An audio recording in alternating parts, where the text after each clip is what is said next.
Have you ever wondered what you would do if you were attacked or your purse was grabbed? I don't know if I would scream, if I would run, or if I would like turn into the Hulk and just start a beat down on somebody. But today we have a special guest expert with us. We have Chris Friesen joining us from Safe International, and he's going to teach us some ways to learn how to defend ourselves. So please help me welcome Chris. Thank you. Thank you for being on the show with Thank us you. today. Now, Chris, tell me, what got you into self-defense? Well, I've been interested in the martial arts and self-defense since I was a teenager.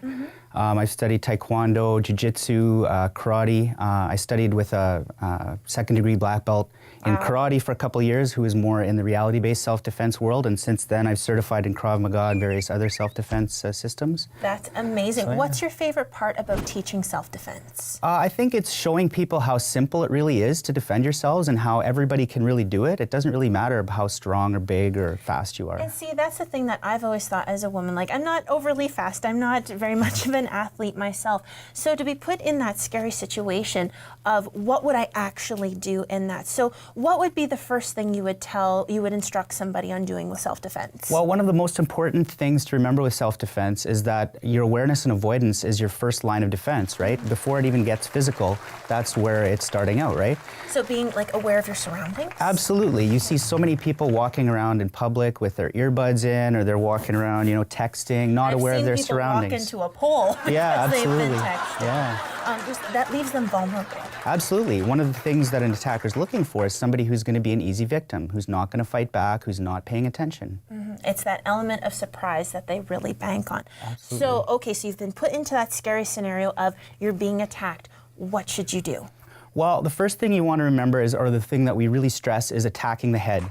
What this does is it flips the switch from predator to prey. And what I mean by that is if I'm an attacker and I'm intent on assaulting you, and you come back at me, your response to that is you're just going to like slam me in the head, you've got your fingers in my eyes, you're ripping at my ear and spitting and biting and those types of things. Sounds very animalistic. It is very, right? very animalistic, yeah. Wow. So what that does is it makes you the predator now and I'm the prey.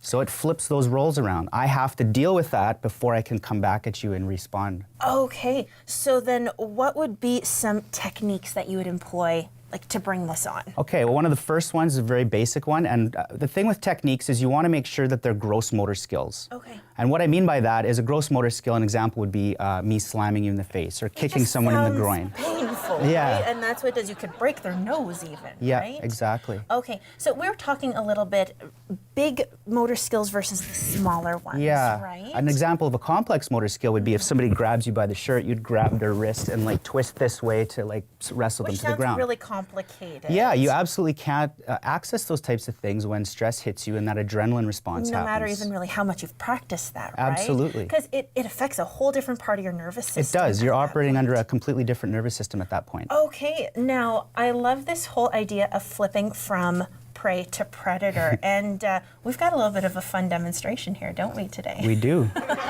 So we've dressed up Mark. Chris has brought along a bit of a safety helmet for us, and we have brought in one of our lovely audience members, Nadia. Now, Chris, tell us what we need to do here. So what I'm going to get you to do, Nadia, is just stand here, and Mark's over here. And Mark is going to attack you, and when he does that, you're going to attack him with palm strikes. You're just going to hit him in the face like this, and don't overthink it, just let him have it. Now, is this to drive him backwards? Absolutely, Okay. absolutely. And you don't want to stop. That's a huge part of self-defense as well. A lot of people think, I'm just going to hit them, it's going to be over, right? But it's not like that. You have to make sure that you continually attack and attack and attack until either the person is down on the ground or you've been able to get away. All right, so go ahead, Mark. Okay, hit him, hit him, hit him. Keep going, okay, perfect. Wow. that was like super convincing. I like that one. So as you can see, things get really chaotic, and that's what a real-life self-defense situation would look like. You would have a lot of chaos. It doesn't look like what you see in the movies. So it's working on that adrenaline, that anxiety, and putting it into your favor so you are no longer becoming the victim. Absolutely. And a special thank you to our volunteer, Nadia, today. She is going home with a certificate for a self-defense party from Safe International. So thank you very much. Chris, it was Thank you. wonderful having you with us.